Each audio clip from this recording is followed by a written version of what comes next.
दोस्तों, Walt Disney का एक कोट है, the house of mouse is the happiest place on earth. दुनिया भर से लाखों लोग हर साल डिज्नीलैंड जाते हैं और वहाँ की राइड्स को एंजॉय करते हैं, डिज्नी कैरेक्टर्स से मिलते हैं और उस जादुई वातावरण का अनुभव करते हैं। कैलिफोर्निया में मौजूद डिज्नीलैंड ओरिजिनल थीम पार्क है जो 17 जुलाई 1955 से लोगों के लिए खोला गया। तब से लेकर आज तक 600 मिलियन से ज्यादा लोग इसके गेट को पार कर चुके हैं, लेकिन लेजेंड के अनुसार उनमें बहुत से लोग वहां से वापस नहीं लौटे। माना जाता है डिज्नीलैंड हॉन्टेड है और कैलिफोर्निया की सबसे हॉन्टेड जगहों में से एक है। डिज्नीलैंड के विजिटर्स और एम्प्लॉयज ने समय समय पर पैरानॉर्मल इंसिडेंट्स रिपोर्ट किए हैं। आज के एपिसोड में हम डिज्नीलैंड की कुछ ऐसी ही पैरानॉर्मल स्टोरीज के बारे में जानेंगे, तो एपिसोड को अंत तक जरूर देखिएगा। दोस्तों, डिज्नीलैंड में एंटर होते ही ट्रेन ट्रैक्स के पास मौजूद है स्ट्रीट फायर हाउस। इस फायर हाउस के सेकंड फ्लोर में खुद वॉल्ट डिज्नी का फ्लैट है। जब इस पार्क का कंस्ट्रक्शन चल रहा था तब वॉल्ट डिज्नी खुद इसी फ्लैट में रहते थे। पार्क खुलने के बाद भी वो अक्सर वहां आकर रुकते और सेलिब्रिटी गेस्ट को भी वहां पार्टी देते थे। उस दौरान स्टाफ मेंबर्स को बुलाने के लिए वो अपने विंडो से लैंप जलाकर सिग्नल देते थे और वर्कर्स समझ जाते थे कि उन्हें किसी चीज की जरूरत है। माना जाता है डिज्नी अंकल कभी उस फ्लैट को छोड़कर नहीं गए। उनकी मौत के कुछ ही समय बाद एक स्टाफ मेंबर ने नोटिस किया कि उनके विंडो का लैंप जल रहा है। उसने जाकर उसे बंद किया और बाहर आई, लेकिन वो लैंप अपने आप फिर से जल गया। तीसरी बार लैंप बंद करके वो अंदर ही बैठ गई, तब उसके सामने ही वो लैंप फिर से ऑन हो गया था। इस किस्से के बाद किसी ने भी लैंप बंद करने की कोशिश नहीं की और डिज्नी की याद में उसे जलता छोड़ दिया गया। आज भी कास्ट मेंबर्स को कभी उनके चलने की आहट सुनाई देती है, कभी उसी फ्लैट में नॉक करने की आवाज आती है, तो कभी उनके बात करने की। दोस्तों, जब भी लोग डिज्नी राइड्स की बात करते हैं उनके मन में हॉन्टेड मैंशन जरूर आता है, लेकिन स्टाफ मेंबर्स की माने तो पार्क का मैटरहॉर्न काफी हॉन्टेड है और इसके हॉन्टेड होने के पीछे एक रहस्यमयी कहानी है। लॉस एंजलिस टाइम्स में पब्लिश आर्टिकल में बताया गया था कि 48 वर्षीय रेजिना डॉली यो 1984 में मैटरहॉर्न राइड में बैठी थीं और राइड से बाहर गिर गईं।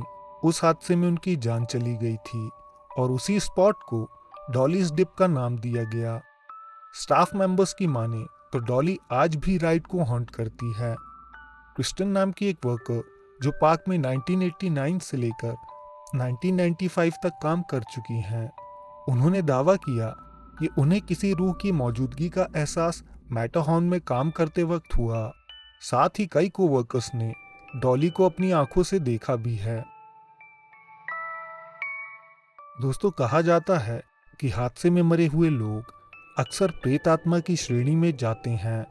इसीलिए ये कोई इत्तेफाक नहीं कि डिज्नीलैंड में हुई मौतों को सुपरनैचुरल प्रेजेंस से जोड़कर देखा जाता है। डिज्नीलैंड के बारे में एक मिथ का खूब प्रचार किया गया था कि आज तक वहां किसी की मौत नहीं हुई है, लेकिन ये सच नहीं है। सच तो ये है कि उस पार्क में कई लोगों ने अपनी जान गंवाई है। उन शुरुआती कुछ लोगों में शामिल थे 19 वर्षीय थॉमस। यो 1966 थॉमस छुपकर बिना पास के पार्क में एंटर हो गए थे।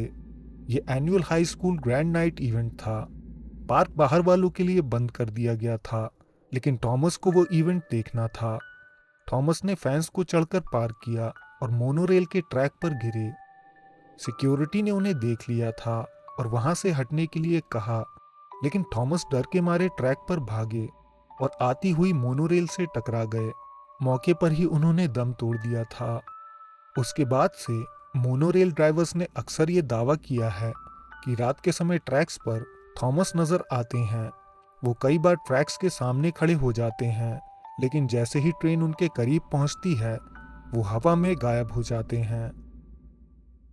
दोस्तों, डिज्नीलैंड एक ऐसी जगह है जहां लोग जाकर अपने पूरे जीवन के लिए एक खूबसूरत मेमोरी बनाते हैं और कई लोग अपने प्रियजनों की राख भी वहां डाल देते हैं जिन्हें मरने से पहले डिज्नीलैंड पसंद था। अथॉरिटीज़ का कहना है कि हर महीने लगभग 10 लोग ऐसे होते हैं जो अपने गुजरे हुए परिजनों की राख डिज्नीलैंड में डालकर चले जाते हैं। लेजेंड के अनुसार एक छोटे बच्चे की आत्मा भी डिज्नीलैंड को हॉन्ट करती है। उसे जीते जी वो पार्क बेहद पसंद था। किसी कारण से उसकी मौत हो जाने के बाद उसकी माँ ने उसकी राख पार्क में डाल दी। तब से लेकर आज तक माना जाता है कि वो बच्चा गार्डन एरिया में रोता हुआ दिखाई देता है। दोस्तों, इस फीमेल स्पिरिट का लेना देना डिज्नीलैंड पार्क से तो नहीं था, लेकिन माना जाता है एक महिला 19वीं सेंचुरी के विक्टोरियन गाउन में थीम पार्क के अंदर घूमती है। कहा जाता है इस पार्क के कंस्ट्रक्शन के पहले इसी इलाके में उसकी मौत किसी हादसे में हो गई थी। इसके बाद डिज्नीलैंड का कंस्ट्रक्शन हुआ, लेकिन रात के समय वो आज भी उसी इलाके में घूम रही है। ये स्पिरिट काफ़ी अच्छी मानी जाती है, क्योंकि कई बार ऐसे दावे सामने आए हैं कि उस स्पिरिट ने खोए हुए बच्चों को बेबी केयर सेंटर तक पहुंचाया है ताकि वो अपने पेरेंट्स से मिल सकें। अगला किस्सा जॉर्ज का है, जो डिज्नीलैंड के pirates of the Caribbean spot में काम करने वाले एक कंस्ट्रक्शन वर्कर थे, लेकिन ऊंचाई से गिरने की वजह से उनकी जान उसी स्पॉट पर चली गई थी। माना जाता है आज भी उसकी मौजूदगी पायरेट्स के इलाके में होती है। जब भी वहां से बोट राइड्स निकलती हैं, सारे crew members good morning George और गुड नाइट जॉर्ज बोलकर उसे विश करते हैं। अगर ऐसा ना हुआ तो राइड्स दुर्घटना का शिकार हो जाती हैं। इसके अलावा मेंटेनेंस ऑफिस का टेलीफोन बजता है। जब कोई फ़ोन उठाता है तो उसे कोई आवाज़ नहीं आती, ना ही वो कॉल कभी ट्रेस हो पाया है। गेस्ट को भी उस इलाके में कई बार एकदम टेम्परेचर चेंज महसूस हुआ है। राइड्स के मॉनिटर में भी जॉर्ज कई बार नज़र आ चुके हैं। साथ ही उसी जगह पर एक डोर है जिसे जॉर्ज डोर कहा जाता है, क्योंकि वो जॉर्ज ने ही बनाया था। दोस्तों, लास्ट इंसिडेंट एक 18 वर्षीय लड़के का है जो 1973 में पार्क के अंदर ही फंसा रह गया था। उसने अपनी जान बचाने के लिए नदी तैरकर उस पार जाने की कोशिश की थी, लेकिन बीच में ही डूबने की वजह से उसकी मौत हो गई। कभी कभी उस रिवर में डूबता हुआ बच्चा दिखाई देता है, लेकिन जल्द ही वो गायब हो जाता है, जैसे वहां कुछ था ही नहीं। आज के एपिसोड में बस इतना ही। उम्मीद है आपको वीडियो पसंद आया होगा।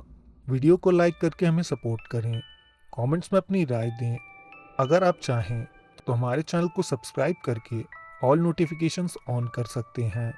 हम जल्द आपसे एक नए एपिसोड के साथ मिलेंगे। धन्यवाद।